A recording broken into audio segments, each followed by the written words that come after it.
নিশ্চয়ই এটা আগের মালটা আগের রেটে বিক্রি করবেন। আগের মাল না, আপনি দেখেন আমার এসএমএস দেখেন কোন দিন আমার মাল আসছে ওইটা দেখেন, এটা দেখেন ভাই।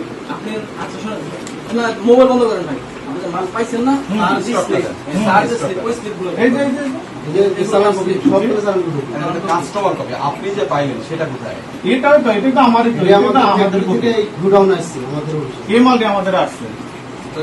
কম্বাইন বলেন তো দেখি, কম্বাইন কতটুকু আছে আপনার স্টকে? সবকিছু মিলে আপনি বলেন তো দেখি স্টকে এখন কয় লিটার তেল আছে? আমার স্টকে এখন 4.5 টনের মতো হইব। 4.5 টনের মতো। আপনাদের একটা হয়তো ধরেন 20-50 লিটারের বেশি হতে পারে। মানে আপনার এটার কোনো রেকর্ড নাই, কোনো অফিসিয়াল কোনো রেকর্ড নাই? জি না, যে একবার তো পুঙ্খানুপুঙ্খানুভাবে হবে এরকম কোনো রেকর্ড যে 20-50 লিটারের আমাদের বেশি মাল হতে পারে। 7 দিন পর পর আসতেছে, আমরা সব প্রতিদিন সেল দিই। আর এই কোম্পানির যে রেকর্ড যে মালগুলো আসে 20 টনের টার্গেট দিচ্ছে তেল। এনে মাল যে দিয়েছে এর মধ্যে আমরা মশলা দিলে আমার 100 আপনার এখানে যে মালটা রিসিভ এটা মানে এরা ওই প্রতিদিন তো গায়ে লেখা কত দেখেন তো? 390। জি এটা দেখেন আমাদের বিনাগত। তাহলে ডিলার যদি এটা সকালে করছেন নাকি স্টক কমানো বাড়ানোর জন্য? না না, স্টকটা আমার এখানে যদি আরো আবার এক বছর হয়েছে দল বানাইছে। 13 কার্টন, হ্যাঁ 13 কার্টন। জি 30 লিখছিল পরে 32 বানাইছে। জি এটা 9 করে আমার এই প্রোডাক্টগুলো নিতে হবে। না না, এরকম কোম্পানির কাছ থেকে কোনো চাপ নাই। সবাই মনে করেন যে আমরা তা আপনার কাছে যদি স্টকের কোনো হিসাব না থাকে তাহলে আপনি কিভাবে ব্যবসা করবেন?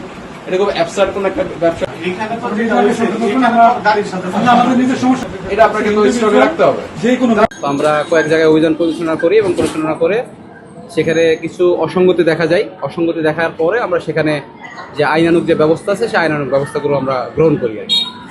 এখন দেখেন যে এটা একটা সিন্ডিকেট তৈরি করে এরা, ঠিক আছে? যে এই সারা পৃথিবীর মোটামুটি কথা একটা বৈশ্বিক একটা এই সময়ের একটা নিয়ে সময়কে তারা পক্ষে নিয়ে একটা কৃত্রিম একটা সংকট তৈরি করে, ঠিক আছে? তো এখানে আমরা কি করতেছি, আমরা গতকাল রাত থেকে মোটামুটি কথা নরসিংদী জেলার ভিতরে যেখানে বড় বড় তেলের মজুদ হয় বা ডিলার যারা আছেন, হ্যাঁ, ভোজ্য তেল বিশেষ করে, এবং অ্যাজ ওয়েল অ্যাজ আপনার হচ্ছে যে ডিজেল, কেরোসিন, পেট্রোল সব কিছু, তো আমরা সেখানে প্রচুর পরিমাণে নজরদারি করি।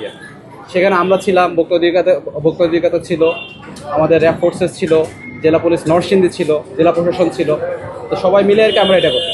তো এখন আমরা এই কৃত্রিম সংকট কোনোভাবে এটা বরদাস্ত করবো, এটা কোনোভাবে সহ্য করার কোনো সুযোগ নেই। কারণ একটা জিনিস দেখেন যে তেল কিন্তু খুবই নিত্য প্রয়োজনীয় একটা জিনিস, ঠিক আছে?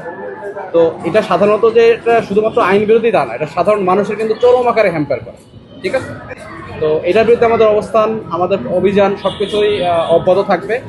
এবং আপনাদের কাছে অনুরোধ, আপনাদের পক্ষ থেকে আমি বলতে চাই যে যদি কোনো প্রকার কোনো ইনফরমেশন আপনাদের কাছে থাকে, please let us no, so that we can take proper legal action.